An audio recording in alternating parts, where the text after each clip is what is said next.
Վարչապետ Նիկոլ Փաշինյանը հայցեր է ներկայացրել նախկին պատգամավորներ Սոֆիա Հովսեփյանի եւ Էդմոն Մարուքյանի դեմ պահանջելով հերքել իր մասին իր գնահատմամբ վիրավորանք եւ զրպարտություն պարունակող հայտարարությունները, հրապարակային ներողություն խնդրել եւ վճարել դրամական փոխհատուցում։ Սոֆիա Հովսեփյանի դեպքում վարչապետը պահանջում է 2 միլիոն դրամ վիրավորանքի եւ 4 միլիոն դրամ զրպարտության համար, կապված ընտրությունների արդյունքների կեղծման վերաբերյալ նրա հայտարարությունների հետ։ Էդմոն Մարուքյանի դեմ հայցը վերաբերում է նրան ընտրակեղծարար անվանելուն, սակայն հայցի ամբողջական պահանջը դեռևս հրապարակված չէ։ Ուժեղ Հայաստան կուսակցության առաջնորդ Սամվել Կարապետյանը եւս 2 ամիս կմնա տնային կալանքի տակ։ Հիշեցնենք, դեկտեմբերի 30-ին Սամվել Կարապետյանի նկատմամբ դատարանը խափանման միջոցեր կիրառել տնային կալանքը եւ գրավ։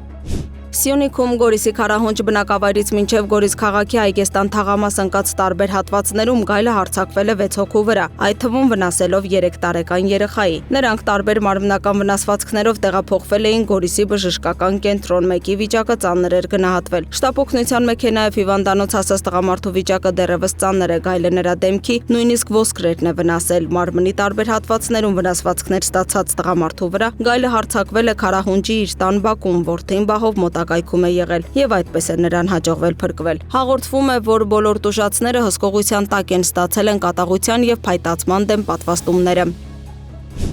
Մայր Հայաստան կուսակցության վարչության անդամ Արեգնաս Մանուկյանը 2 ամսով կալանավորվել է, ավելի վաղ քննչական կոմիտեից հայտնել էին, որ Արեգնաս Մանուկյանի նկատմամբ հարուցվել է հանրային քրեական հետապնդում քրեական օրենսգրքի 427-րդ հոդվածի առաջին մասով, պետական գաղտնիք պարունակող տեղեկություններ հրապարակել է։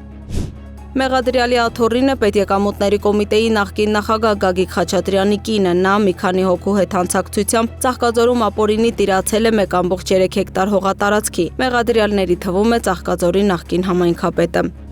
Հուլիսի 8-ին Մայրաքաղաքի Արշակունյաց պողոտայի եւ Շիրակի փողոցի խաչմերուկներում ակցանենք ճանապարհով ներկրված թմրամիջոց ապօրինի ձեռք բերելու, պահելու եւ իրացնելու կասկածանքով իրավապահները ձերբակալել եւ իր վարած Ford Magnus-ի մեքենայով հանդերձ համայնքային ոստիկանության ներեբունու բաժին են տեղափոխել Նոր Նորքի բնակիչ 31-ամյա մի տղամարդու։ Զննությամբ մեքենայում հայտնաբերվել է պոլիէթիլենային փաթեթ, որում կար 10 կիլոգրամ մարիխուանա եւ 1 կիլոգրամ 108 գրամ մեթամֆետամին։ Տղամարդն ընդունել է, որ թմրամիջոցները ձեռք են բերվել իրացման նպատակով, իրավապահները նույն օրը ձերբակալել են նաև Նոր Նորքի 8-րդ զանգվածի բնակիչ 22-ամյա մի երիտասարդի, որի ուղղորդմամբ էլ 31-ամյա տղամարդը վերցրել էր թմրամիջոցները։ Երկուսն էլ ներկայացվել են նախաքննական մարմին, հանգամանքները պարզվում են։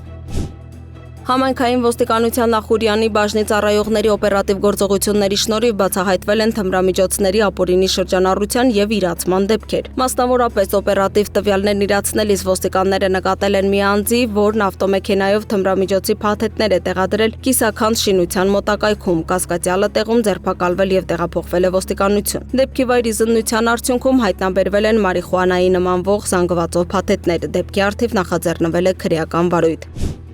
Սևանա լճի 1905 մետր բացարձակ նիշից ցածր գտնվող 68 հողամասերում 2025 թվականի դեկտեմբերից մինչև 2026 թվականի հուլիսի 1-ն ապամոնտաժվել է ապօրինի կառուցված 201 շենք-շինություն, իսկ Սևան ազգային պարկ ՊՕԱԿ-ի կողմից դադարեցվել է 2 պայմանագիր։ Ապամոնտաժվել են մասնավորապես Հայաստանի պաշտպանության նախկին նախարար Սեյրան Օհանյանին փաստացի պատկանող առանձնատան 1905 մետր բացարձակ նիշից ցածր հատվածի պարիսպներն ու թեքահարթակը, Հայաստանի Հանրապետության ազգային ժողովի նախկին նախագահ Սամվել Նիկոյանի որդու ապօրինի կառուցած առանձնատունը, կրթության եւ գիտության նախկին նախարար Արմեն Աշոտյանի եղբոր ապօրինի կառուցված քոթեջը, Գեղարքունիքի նախկին մարզպետ Ռաֆիկ Գրիգորյանի որդու Կարեն Գրիգորյանի ապօրինի կառուցված քոթեջը, Հայաստանի ոստիկանության նախկին պետ Վլադիմիր Գասպարյանի Սևանի առանձնատան 1905 մետր բացարձակ նիշից ցածր հատվածի պարիսպը, բետոնե հենապատերը, թեքահարթակը եւ այլ շինություններ։